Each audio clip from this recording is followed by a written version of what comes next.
To secret of சமையல். இன்னைக்கு நம்ம பார்க்க போறது ரொம்ப ரொம்ப ஹெல்தியான ஒரு பொரியல் ரெசிபி. இது மோஸ்ட்லி நம்ம வீடுகள்ல அதிகமா நம்ம செஞ்சது இல்ல. ஆனா செஞ்சு பாருங்க, ரொம்ப ரொம்ப ஹெல்தி, நல்ல டேஸ்டியாவும் இருக்கும். கிட்டத்தட்ட ஒரு வாழைக்காய் பொரியல் மாதிரி இருக்கும். இது என்ன பொரியல் அப்படின்னு பாக்குறீங்களா? இது வந்துட்டு பிஞ்சு பலாக்காய் பொரியல். நம்ம நார்மலா சாப்பிட்ற பழம் சாப்பிடுவோம்ல, அதே பழத்தோட பிஞ்சுல செய்யறது இது. சரி வாங்க, டிலே பண்ணாம இந்த சூப்பரான பலா பிஞ்சு பொரியல் எப்படி செய்யலாம்னு பார்க்கலாம். இந்த மாதிரி பலாக்காவை வந்துட்டு மேல இருக்கிற தோலை மட்டும் சீவிட்டு இந்த மாதிரி பீஸ் பீஸா வெட்டி வச்சுக்கோங்க. கொஞ்சம் பெரிய பெரிய துண்டுகளா இந்த மாதிரி வெட்டி வச்சுக்கலாம். மற்ற எல்லா உள்ள இருக்கிற எல்லா பார்ட்டியும் நம்ம யூஸ் பண்ணலாம். நடு தண்டை எடுத்துடுங்க, வெளியில இருக்கிற தோலை நீக்கணும். கையில வந்துட்டு எண்ணெய் தடவிட்டு வெட்டிக்கோங்க. இது வந்துட்டு கறி பலாக்காய் இல்ல, நம்மளோட நார்மல் நம்ம பழம் சாப்பிடுவோம்ல அந்த பலாக்காவோட பிஞ்சு. அதுதான் நம்ம இந்த பொரியலுக்கு யூஸ் பண்ண போறோம். இது வந்து கேரளால நிறைய யூஸ் பண்ணுவாங்க, நம்ம அவ்வளவா யூஸ் பண்றது இல்ல. ஆனால் செம டேஸ்டியா இருக்கும், ஹெல்தியும் கூட. நறுக்கி இந்த மாதிரி தண்ணிக்குள்ள போட்டு வச்சிடணும். நான் கொஞ்சமா மோர் விட்ட தண்ணியில போட்டு வச்சிருக்கேன், கலர் மாறாம இருக்கிறதுக்காக. இப்ப இந்த காயை வந்துட்டு ஒரு குக்கர்ல போட்டுடலாம். இது குக்கர்ல வேக வச்சுக்க போறோம். நம்ம ஒரு 2 விசிலுக்கு வேக வைக்கணும். இதுல கொஞ்சமா தண்ணி விட்டுக்கலாம். இதுல கொஞ்சம் மஞ்சள் பொடி போட்டுக்கோங்க, ஒரு 1/4 டீஸ்பூன் மஞ்சள் பொடி. உப்பு கொஞ்சம் போட்டுக்கலாம், மறுபடியும் தேவைப்பட்டாலும் மறுபடியும் சேர்த்திக்கலாம் நம்ம உப்பு. இதை நல்லா மிக்ஸ் பண்ணி விட்டு இதை ஒரு 2 விசிலுக்கு நம்ம வேக வச்சுக்க போறோம். அடுப்பு ஆன் பண்ணி இது 2 விசில் வரட்டும், அது வரைக்கும் நம்ம வெயிட் பண்ணணும். 2 விசில் விட்டு ஆஃப் பண்ணி எடுத்தாச்சு. இங்க பாருங்க, நல்லா வெந்துருச்சு. இந்த மாதிரி நல்லா சாஃப்டா வெந்துடணும். இப்போ இது ஆறட்டும். இந்த தண்ணியை வடிச்சு வச்சிடலாம். நம்ம வடிச்சுட்டு இது நல்லா ஆற விட்டுறலாம். இப்போ இது வந்து வேக வச்ச பலாக்காய் நல்லா ஆறிச்சு பாருங்க. இப்போ இதை வந்துட்டு நீங்க கையிலேயே இப்படி உதுத்தி விடலாம், உதுத்த முடியும் இந்த மாதிரி.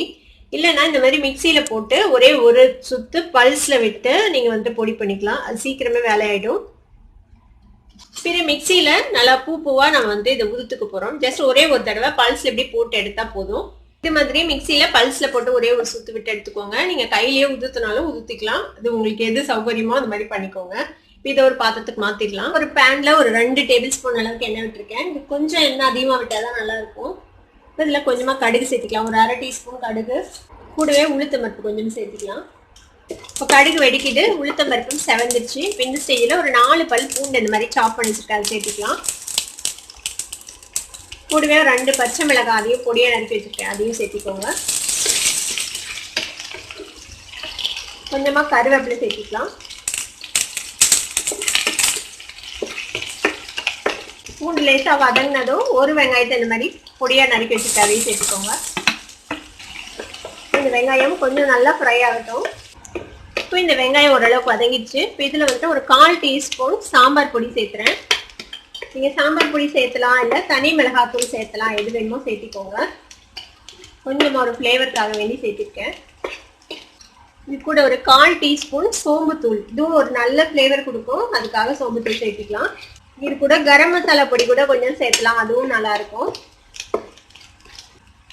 இப்போ நம்ம உதுத்தி வச்சிருக்கிற இந்த பலாக்காவை போட்டுடலாம். வேக வச்ச பலாக்காவை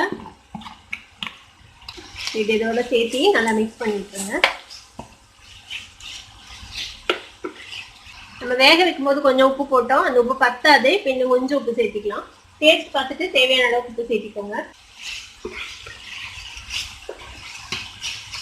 இப்படியே ஒரு 2 நிமிஷம் வதக்கி விடுங்க. இந்த நம்ம போட்ட அந்த சாம்பார் பொடி சோம்பு பொடியெல்லாம் இதில் ஏறட்டும். ஒரு 2 நிமிஷம் நல்லா வதக்கியாச்சு. இப்போ இதில் நம்ம கொஞ்சம் நிறைய தேங்காய் சேர்த்திக்கலாம். இதில் கொஞ்சம் நிறைய தேங்காய் இருந்தால் நல்லாயிருக்கும். நான் ஒரு 2 டேபிள் ஸ்பூன் அளவுக்கு தேங்காய் துருவி வச்சுருக்கேன். தேங்காவையும் இதோட சேர்த்து மிக்ஸ் பண்ணி விட்டுருங்க. அவ்வளோதான், நம்மளோட சூப்பர் டேஸ்டி ஹெல்தியான பலாக்காய் பொரியல் இப்போ ரெடி ஆயிடுச்சு. இந்த சூப்பரான பொரியலை நீங்களும் ட்ரை பண்ணி பாருங்க. ட்ரை பண்ணி பார்த்துட்டு எப்படி இருந்தது அப்படின்னு கமெண்ட்ஸ்ல ஃபீட்பேக் கொடுங்க. இந்த வீடியோ உங்களுக்கு பிடிச்சிருந்ததுன்னா சப்ஸ்கிரைப் பண்ணுங்க, பக்கத்துல இருக்க பெல் ஐகானை கிளிக் பண்ணுங்க. அப்பதான் என்னோட நோட்டிபிகேஷன்ஸ் உடனே உங்களுக்கு வந்து சேரும்.